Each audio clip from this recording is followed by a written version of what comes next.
નમસ્કાર, આપ જોઈ રહ્યા છો ICB 24 ન્યૂઝ. જોઈએ આજના સમાચાર.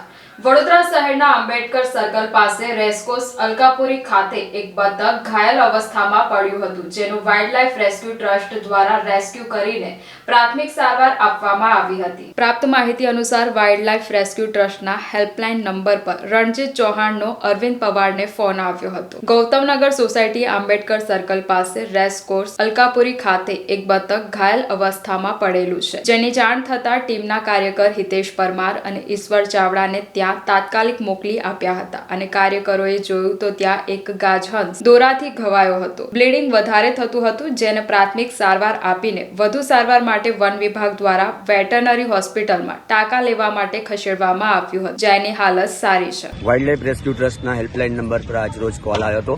ગૌતમનગર સોસાયટી રણજીતસિંહ ચૌહાણનો ફોન હતો કે આંબેડકર સર્કલ પાસે જે ગૌતમનગર સોસાયટી છે એમાં એક બતક આવીને પડ્યું છે. અમે ત્યાં જઈને જોયું તો ગાજહંસ હતું, જેને ઇંગ્લિશમાં ગ્રે લેગ ગૂસ કહેવાય છે. એ પતંગના દોરાથી બહુ વધારે પડતું ઇન્જર થઈ ગયું હતું, ઉડી નહોતું શકતું. એને પ્રાથમિક સારવાર આપીને વધુ સારવાર માટે એને વન વિભાગ થ્રુ એને વેટનરી હોસ્પિટલમાં એની સારવાર કરી એને સ્ટીચ લઈને હવે એ સારી કન્ડિશનમાં છે. એને જ્યારે હવે ઉડતું થશે ત્યારે એને ઉડાવી દેવામાં આવશે. અને આ બહારથી આવનારા જે પક્ષીઓ છે એ ભારતમાં અલગ અલગ જગ્યાએ જોવા મળે છે. આ સિઝનમાં ઠંડીની શરૂઆત થાય ત્યારે આપણા ભારત દેશમાં આવતા હોય છે, ઠંડા પ્રદેશમાંથી. હું લોકોને રિક્વેસ્ટ કરું છું, આ ઉત્તરાયણને જે સિઝન છે આપણી તો મજા, પણ પક્ષીઓ માટે સજા થઈ જાય છે.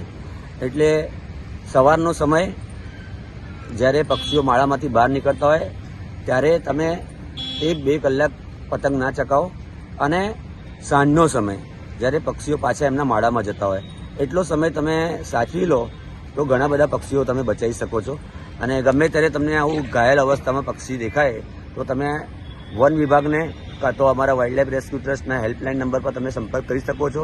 અમારો હેલ્પલાઇન નંબર છે 9974 554466. મારું નામ છે Arvind Pawar, wildlife rescue trust president. જય હિન્દ.